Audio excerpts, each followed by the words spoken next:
സങ്കീർത്തനം 107:1. യഹോവയ്ക്ക് സ്തോത്രം ചെയ്യുവീൻ, അവൻ നല്ലവനല്ലോ, അവൻ്റെ ദയ എന്നേക്കുമുള്ളത്. വർഷത്തെ അവസാനത്തെ ദിവസത്തിലേക്ക് ദൈവം നമ്മെ കൊണ്ടുവന്നു. ആണ്ടിൻ്റെ ആരംഭം മുതൽ അവസാനം വരെ നമ്മുടെ ദൈവമായ യഹോവയുടെ ദൃഷ്ടി നമ്മുടെ മേലും നാം ആയിരുന്ന ദേശത്തിന്മേലും ഇരുന്നു. ദൈവത്തിന് നമുക്ക് നന്ദി പറയാം. നന്മയല്ലാതെ ഒന്നും ദൈവം നമുക്ക് ചെയ്തിട്ടില്ല. ദൈവത്തിൻ്റെ ഉള്ളം കയ്യിൽ നമ്മെ വരച്ചിരുന്നുവെന്ന് യെശയ്യാവ് 49:16 നാം വായിക്കുന്നു. സങ്കീർത്തനം 17:8 കണ്ണിൻ്റെ കൃഷ്ണമണി പോലെ എന്നെ കാക്കണമേ എന്ന് ദാവീദ് പ്രാർത്ഥിക്കുന്നു. അപ്രകാരം തന്നെ നമ്മെയും ദൈവം സൂക്ഷിച്ചു. അതുകൊണ്ട് തന്നെ നമുക്ക് യഹോവയുടെ നീതിക്ക് തക്കവണ്ണം സ്തുതിക്കുകയും അത്യുന്നതനായ യഹോവയുടെ നാമത്തിന് സ്തോത്രം പാടുകയും ചെയ്യാം. 1 ദിനവൃത്താന്തം 16:34 യഹോവയ്ക്ക് സ്തോത്രം ചെയ്യുവാൻ ആഹ്വാനം ചെയ്തിരിക്കുന്നു. യഹോവ എൻ്റെ ബലവും പരിചയമാകുന്നു. എൻ്റെ ഹൃദയം അവങ്കൽ ആശ്രയിച്ചു, എനിക്ക് സഹായവും ലഭിച്ചു. അതുകൊണ്ട് എൻ്റെ ഹൃദയം ഉല്ലസിക്കുന്നു. പാട്ടോടെ ഞാൻ അവനെ സ്തുതിക്കുമെന്ന് നമുക്ക് ഓരോരുത്തർക്കും പറയുവാൻ സാധിക്കട്ടെ. കാരണം ആശ്രയിച്ചവരെ ഒന്നും ദൈവം ഉപേക്ഷിച്ചില്ല.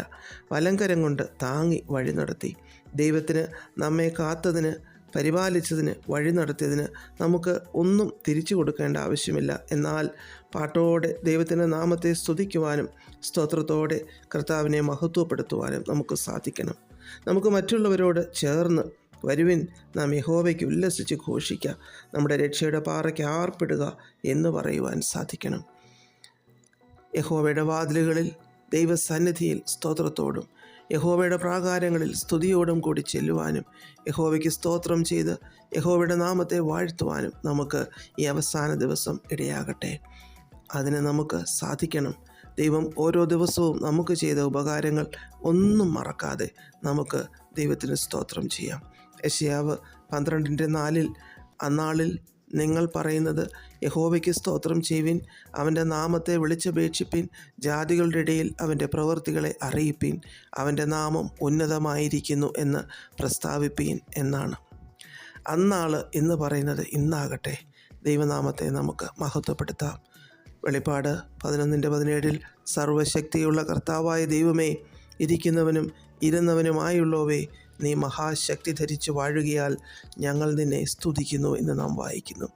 ഇതുവരെയും വാഴ്ച നടത്തിയ ദൈവം ഇനിയും നമ്മുടെ ജീവിതങ്ങളെ, കുടുംബങ്ങളെ, ദൈവസഭകളെ, ദേശങ്ങളെ വാഴുവാൻ ഇടയാകട്ടെ. യഹോവയ്ക്ക് സ്തോത്രം ചെയ്യുവീൻ, യഹോവ നല്ലവനല്ലോ, യഹോവയുടെ ദയ എന്നേക്കുമുള്ളത്. പ്രാർത്ഥിക്കാം. പ്രിയപിതാവേ, ആണ്ടിൻ്റെ ആരംഭം മുതൽ അവസാനം വരെ ഞങ്ങളെ സംരക്ഷിച്ചതിനായി നന്ദി. യേശു ക്രിസ്തുവിൻ്റെ നാമത്തിൽ ആമേൻ. God bless us all.